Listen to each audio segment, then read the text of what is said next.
We are honored to be joined by our good friend Staci Berger, who is President and CEO of the Housing and Community Development Network of New Jersey. Good to see you, Staci. Thanks for having me. As you put up your website, tell folks who you are and what you do and why it matters. Sure. We're the statewide association of nonprofit community development organizations that work to make sure everyone has a safe, decent, affordable place to call home in our great communities around New Jersey. See, I could read that on the website. Now, break that down. Give us a concrete example of who you would be helping and what they would be struggling with. Sure. So we support our member organizations like the folks here in Newark who are working in neighborhoods across the city, Ironbound Community Corporation, La Casa de Don Pedro, Habitat for Humanity, chapters all around the state. We provide technical assistance, training, advocacy, and education and outreach on the behalf of our member organizations. Big picture. Sure. I'm sorry, big picture. Sorry for interrupting.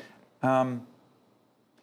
How unaffordable is housing in this state? So compare it to other states. Sure. So we rank 6th as the least most affordable place to rent an apartment in the country. The most expensive. The most expensive. So least affordable, most expensive place to rent an apartment here in the Garden State, all across the country. Why? Well, one, we don't have enough places that people can afford to call home.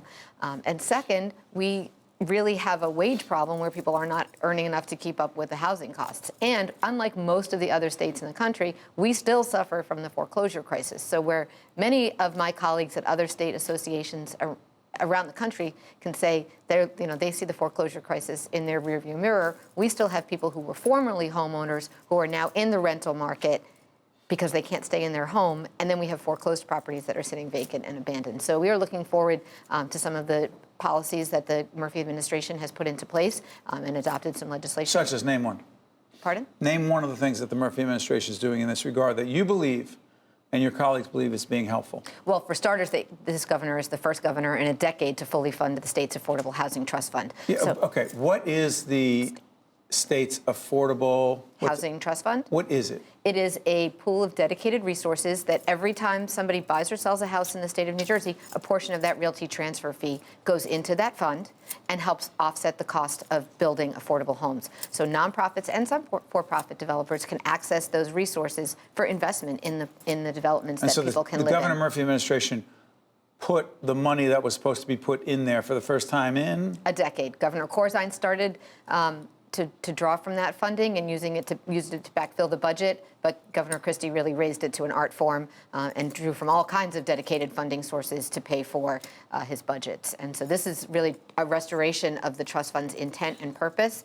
He also created an Office of Homelessness Prevention, which we believe will help people, prevent becoming homeless. And he changed a rule that makes it easier for people to prove that they're homeless and that they need resources. So we're turning the page on some of the really bad practices. Also, Governor Christie did literally nothing about the foreclosure crisis, not a thing. And this governor has made some moves to help with that by, I believe there were 9 bills that were signed in Atlantic City about 6 months ago that had been in the legislature for a long time, including providing resources for housing counseling, which is super important. If people are facing foreclosure, they often wait to get help, and that is not the right move. They need to get to a housing counselor to check out their options, find out what resources are available, and see what can be done to keep their family and themselves in their home. Staci, let's break this down a little bit, less on a political or policy end, but more on a human, personal level. Sure. When a family has a very difficult time affording the housing they have or the housing they need, what kind of impact does it have on a family? It actually affects the health of everybody living in that family. Is this, excuse me for interrupting, a social determinant It is a social, of health? Yes, 60% of your health actually comes from your environment. So housing, income, community factors are actually a bigger driver in a lot of instances than the actual biology or the healthcare that you see. So housing and health? They are intertwined. As Governor Crane never said, not perfect together. Governor Kane did not say housing and health were perfect together, but they are. We like to say that housing is healthcare. Housing is? Healthcare. Break it down. For example, the Robert Wood Johnson Foundation recently did a study that found that folks in Trenton live 14 years less than folks 7 miles away in the township of Princeton. So it doesn't take a rocket scientist to figure out that if you're living in a community that has all kinds of amenities, is walkable, has cleaner air, has better environment, better environment in general, that the quality and longevity of your life is going to be better. Wow. And so those numbers are pretty staggering. What your zip code is shouldn't determine the quality of your life. Every zip code should be a place that people can thrive. And that's really what our members are doing, making sure that people have safe, affordable homes, access to quality jobs at living wages, opportunities for education and childcare. You know, Staci, you and I have known each other for more than a couple of years. Just a few. And we've talked about a whole range of issues. Mm-hmm. But whoever you're affiliated with, whatever you're doing, it always struck me, and it strikes me now, that your concern, your interest, your passion for those who are struggling and those who need that helping hand has been pretty consistent. Where does that come from? It comes from how I grew up and how I was raised. I was saying before we started taping, my grandfather was a World War II veteran, and he always said, paying taxes was the most patriotic thing he could do. And I think that, being part of the fabric of our community and being involved in society and paying our fair share is really an important part of being a good citizen. Is that part of the reason why, when I asked you before we got on the air, if you were supportive of Governor Murphy's call to raise taxes on the first dollar over $1 million for people in the state of New Jersey? There's a certain tax rate right now. He wants to raise it. You said, yeah, absolutely, I agree with that. But what would that have to do with housing-related issues? Yeah. Sure. Well, for starters, it would help bring more revenue into the budget and make sure that we can balance the budget without having to have these raids or redirection of resources. We know that when the state has the kind of resources that it can spend on its people, we all do better. I mean, Senator Wellstone used to say, right, we all do better when we all do better. Wellstone, right? Yeah, I mean, that's really what this comes down to, is the state of New Jersey, for the last 10 or 15 or even 20 years, has really been starved for the ability to invest in our people and our infrastructure. Let me play a little devil's advocate. No. Yeah, I'm going to do it.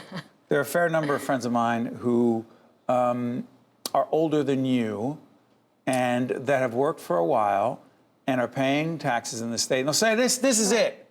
And you've heard this, your friends say the same thing, some of them. I'm getting out of here. I don't want to pay New Jersey income taxes. I'm going to Florida, no income tax there. Do you ever worry that the cost of living in the state, for those who are more comfortable than the folks you're talking about, will leave, will lose that tax revenue, and therefore it negates everything you just said because we lose that revenue? I don't worry about that because the data doesn't back that up. I'm a person that believes in numbers and data. And anecdotal evidence doesn't move you. It doesn't scare me. I'm not scared by the boogeyman of things that can't be proven. I believe in science and math, and I think that most people do too. Yeah. The data doesn't show that actually is what happened. I'm not buying it, and I don't think our elected officials should either. How about this? Airbnb.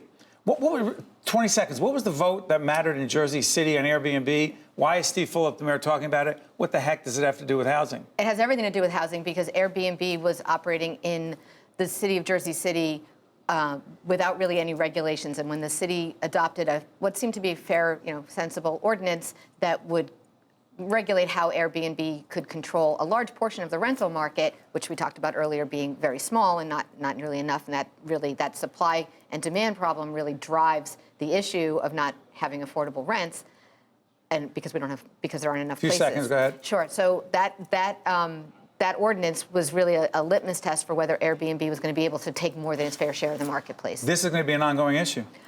It probably is going to be an ongoing issue, but I think the people in Jersey City spoke, and they stood up for the rest of New Jersey. Staci Berger will be back talking about that and other things on State of Affairs. I want to thank you, my friend. Oh, thank you for having me. Well done. Thanks. Stay right there. I'm Steve Adubato.